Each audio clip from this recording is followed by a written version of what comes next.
तहरीक लब्बैक की रैली या फिर हुकूमत का कंटेनर लगाकर शहर भर को ब्लॉक कर देना और सानय मोटरवे का इससे क्या कनेक्शन है। तो दोस्तों इस वीडियो में आप ये सभी बातें जानेंगे, लेकिन इससे पहले अगर आपने अब तक हमारे चैनल को सब्सक्राइब नहीं किया तो हमारे चैनल को सब्सक्राइब करें, वीडियो को लाइक करें, बेल आइकन दबाना ना भूलिएगा। ख्वातीन हज़रात, ये कोई नई खबर नहीं है। कल यानी बरोज इतवार 15 नवंबर को तहरीक लब्बैक ने एक रैली निकाली जो कि जिसका मकसद फैजाबाद से लियाकतबाद तक पुरअमन एहतजाज करना था। मैं हरगिज इस पहलू पर भी रोशनी नहीं डालूंगा कि मीडिया ने इस पर बिल्कुल भी तवज्जो नहीं दी या फिर तहरीक लब्बैक का मकसद सिर्फ लियाकतबाद तक जाना था और पुरअमन एहतजाज करना था, लेकिन हुकूमत ने बिला वजह कंटेनर क्यों लगाए और बिला वजह लोगों पर शेलिंग की जिस और 200 से ज़्यादा अफराद को जो है वो उनको जेलों में डाला। दोस्तों थोड़ी देर के लिए बिल्कुल न्यूट्रल होकर बात को दिमाग की जगह दिल से सोचिएगा और फिर फैसला कीजिएगा कि मेरी बात सही है या गलत। शायद कुछ लोगों को याद होगा कि चंद माह पहले मोटरवे पर एक खातून के साथ एक हादसा पेश आया था। खबर के फैलते ही तमाम मीडिया हरकत में आ गया और मीडिया पर खबर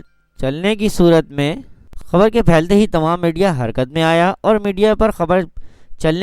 में हुकूमती मशीनरी भी हरकत में आ गई। तहरीक आप सोच रहे होंगे तहरीक लब्बैक के इस एहतजाज का मोटरवे सानिया से क्या ताल्लुक है। तो दोस्तों बात कुछ यूं है कि तहरीक लब्बैक की रैली को सिर्फ नाकाम बनाने के लिए हुकूमत ने शहर भर में कंटेनर लगाकर तमाम शहरियों को ब्लॉक कर दिया, जिसके नतीजे में अचानक लोग कुछ रास्तों में और कुछ बस अड्डों पर महसूर हो गए। दोस्तों जैसा कि सबको मालूम है कि इस्लामाबाद रावलपिंडी दो ऐसे जुड़वा शहर हैं जहां करीबी शहर या गांव से लोग तालीम या किसी और सिलसिले में आते जाते रहते हैं। लेकिन दोस्तों हुकूमत को अचानक रास्तों को ब्लॉक करने से और ना सिर्फ रास्ते बल्कि मोबाइल सर्विस को भी बिल्कुल मुअत्तल कर दिया, जिससे तमाम लोग जो रास्तों में महसूर हो गए थे इनका अपने करीबी लोगों से राब्ता बिल्कुल मुनक़ता हो गया और इंतहाई तेज़ बारिश, शदीद सर्दी में ख़वातीन, बच्चे, बूढ़े और मरीज रास्तों में महसूर हो गए। चलो मान भी लो कि कुछ देर के लिए कि तहरीक तालिबान की जो रैली थी वो गलत निकाली गई, हम फर्ज कर लेते हैं, लेकिन सिर्फ इस रैली के शुरका के लिए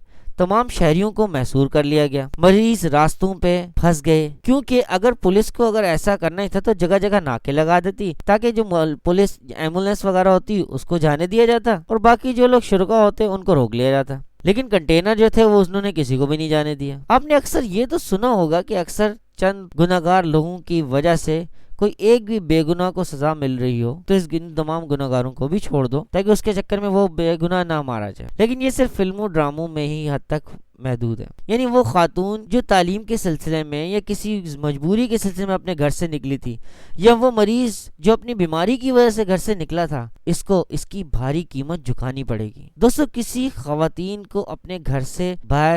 कई खवातीन अपने घरों से बाहर रास्तों में फंस गईं, सिर्फ थोड़ी देर के लिए हुकूमत और तहरीक तालिबान से हटकर बिल्कुल न्यूट्रल होकर सोचें। थोड़ी देर के लिए इन खवातीन की जगह अपनी माँ, बहन, बीवी या बेटी को रखकर सोचिएगा तो आपको सही मालूम होगा कि उन घर वालों पर क्या बीती होगी। यानी वोट भी अवाम देगी और हुकूमत या अपोजिशन की कोई भी आपस की लड़ाई भी उसकी सजा भी अवाम को ही मिलेगी, उसकी कीमत भी अवाम को ही चुकानी पड़ेगी। दोस्तों मैंने इसीलिए इस पूरी वीडियो में ना तो इमरान खान साहब का नाम लिया और ना ही खादिम रिजवी का नाम लिया, क्योंकि हमारा मकसद इन दो तंजीमों या किसी इन लोगों की हिट करना ही नहीं है। हमारा मकसद हुकूमत से मुताल्लिक है। आज ये हुकूमत नहीं है तो कल को दूसरी हुकूमत होगी, और ये हम पिछले कई सालों से यही देखते हुए आ रहे हैं कि किसी को भी मसला हो तो पिसती अवाम ही है।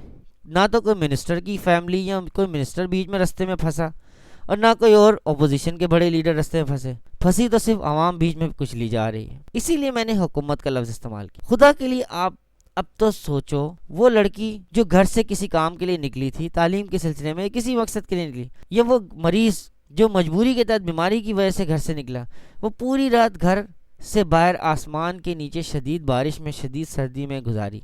इसका क्या कसूर है और इसके घर वालों का क्या कसूर था? और खुदा न खास्ता फिर कोई मोटरवे जैसा सानिया हो जाता तो फिर ये बयान आ जाते कि आप लोगों को पेट्रोल डलवा कर निकलना चाहिए था। लेकिन अब तो गाड़ी में पेट्रोल भी फुल था और गाड़ी ख़राब भी नहीं हुई थी, और खुदा ना ख्वास्ता अब कोई ऐसा वाक़या पेश आता है तो उसका जिम्मेदार कौन है? क्योंकि अवाम की जानो माल की और उनकी इज्जतों की हिफाजत करना हुकूमत की अव्वलीन तरजीहात में शामिल होना चाहिए, वो कोई भी हुकूमत हो। लिहाजा फैसला आपको करना है कि अब क्या करना है, कि ये सब किसका कसूर है। तो दोस्तों अगर आपको हमारी वीडियो पसंद आई हो तो इस वीडियो को शेयर करें, लाइक करें